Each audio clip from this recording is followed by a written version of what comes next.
Hey guys, what's up? This is Insanity. Got a gameplay of Modern Warfare 2019 on PC. I recently seen Black Panther Wakanda Forever, so this is naturally going to be a review/impressions video of the movie. In short, a 7 out of 10. It's a good movie, and there are a lot of things working against it, with the most obvious one being that Chadwick Boseman passed away and the creative team scrambling with rewriting the movie, plus a bunch of other production-related setbacks. As a result, the movie does not feel like it has a true lead character, at least until Shuri, the sister of T'Challa, ends up stepping up to the plate a little under 2 hours in. One of the biggest strengths of Black Panther 1 was that the supporting cast were interesting and compelling characters in their own right, to the point that T'Challa feels somewhat upstaged in his own movie, but at least he's used as a focal viewpoint character into the world of Wakanda.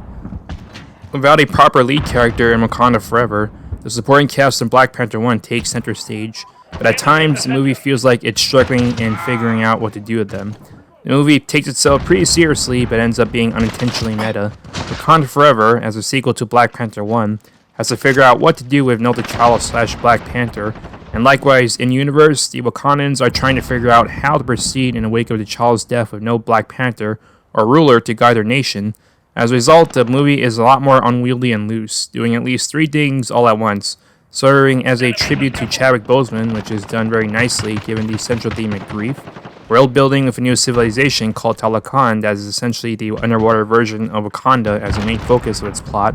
and contributing additional MCU elements that will be followed up on in future MCU entries. The last one results in characters who feel extraneous to the movie and don't feel integrated into the plot well. Chief among them is Riri Williams, aka Ironheart, the successor to Iron Man, at least in terms of having a robotic suit that can fly and shoot lasers. She's essentially Wakanda Forever's version of America Chavez from Multiverse of Madness, in that she's more of a plot device and gets only enough characterization to function in the film. But unlike America Chavez, Riri will eventually be spun off into her Disney Plus show later on. The plot puts a lot of significance on Riri Williams in a way that I feel is kind of awkward, in an attempt to justify her inclusion, particularly where the antagonist's motivations are concerned.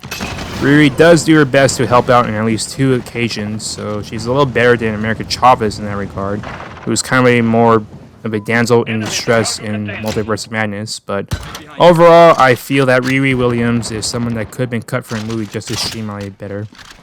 The other characters that felt extraneous to me were Agent Ross and Elaine from Seinfeld. Their subplot feels like it has more to do with the Thunderbolts movie, even with Ross's plot contributions and sharing information with Wakanda. With how unwieldy and lengthy the movie is at a running time much longer than Black Panther 1, that the movie still comes together in spite of having all of these 3 things to deal with is no small feat. As a tribute to Chadwick Boseman, the actors on the Wakandan side of things really bring it in terms of expressing raw emotions of how much they miss him in real life and T'Challa in universe. But apart from that, what really sells the loss is the fact that the main antagonist's motivations are based on a decision that T'Challa makes at the end of Black Panther 1. The original draft of this movie would have made T'Challa take center stage in a way that Black Panther 1 didn't let him, dealing with the fallout of missing 5 years of his life since Thanos snapped him away in Infinity War, and also dealing with the repercussions of having opened up Wakanda and its vibranium resources to the world. The main antagonist of Wakanda Forever is Namor, a character who has history of Black Panther in the comics, and this movie very much would have been T'Challa versus Namor in terms of how 2 kings of their own nations deal with the geopolitical issues stemming from T'Challa's decision. Because there is now no T'Challa, the movie ends up being reconfigured to have other characters dealing with Namor's antagonism, and ultimately making the conflict between Wakanda and Namor's underwater kingdom of Talokan feel somewhat forced. Spoilers and summary alert: Namor wants Riri Williams dead since she created a vibranium detecting machine that was used strictly for a science project, but somehow ended up in the hands of opportunists in the US government who want to get their hands at the resource of vibranium since Wakanda is not sharing it with the rest of the world, as originally promised by T'Challa, and as people end up murdering some opportunists who discovered vibranium in an underwater location outside of Wakanda, risking exposure to Talokan, whose residents rely on vibranium just like Wakanda does. Namor has a big issue with T'Challa's decision and demands Wakanda's cooperation in bringing Riri Williams. Shuri and Okoye do, but some Talokans end up using more forceful means to abduct Shuri and Riri. Shuri's mother is very distressed from losing her husband and son, and she thinks she also lost Shuri as well, so she reaches out to Nakia, T'Challa's wife, currently in Haiti, trying to live out life peacefully away from all the grief, in order to use any means necessary to bring Shuri back, after finding out from Ross that Shuri is merely alive and being held captive.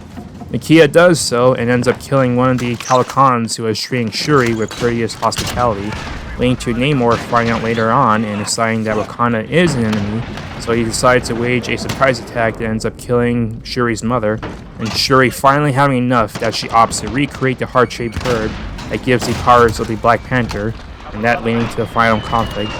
Basically, the whole point of getting out from this summary is that what could have been a personal and ideological conflict if it were T'Challa versus Namor, as the first version of Wakanda Forever would have been, is instead reduced to a conflict over a misunderstanding between two parties, making the whole Wakanda versus Talokan conflict less interesting. Namor is pretty cool and gets some neat action scenes with his use of flight, but Killmonger from Black Panther 1 is the better and more interesting villain with the whole sins of our fathers aspect and personal relation to T'Challa. This is where I felt T'Challa was sorely missed whenever the movie was not about grieving for a loss of him. It's for these reasons that I can only think of Wakanda Forever as a good movie, not a great one, but the fact that it's good in spite of having so many things stacked against it is admirable. The movie is primarily a drama with a more somber tone than the usual MCU entry, so for those weary of the MCU's signature brand of humor, it's heavily downplayed in Wakanda Forever, and the movie ends on a bittersweet note. Even with the credit scene seemingly suggesting that there will be another Black Panther in the future, it's still bittersweet knowing that T'Challa never really got his story started as a result of prematurely dying, both in real life and in the universe. So that's that. So that's the review, and that's the gameplay and commentary, so hope you enjoyed it, and Insanity is out.